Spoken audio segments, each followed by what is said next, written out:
Today I choose peace, gratitude, and purpose. I am capable, strong, and ready to handle whatever comes my way. Each day is a new chance to grow and shine. I am proud of how far I've come and excited to where I'm going.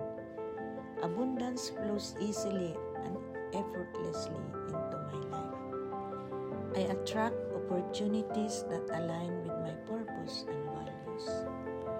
My work inspires others and brings light to the world. I am grateful for this day, my health, and the people who support me. I trust God's timing. Everything is unfolding beautifully.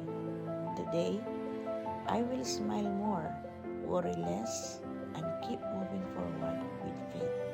Thank you.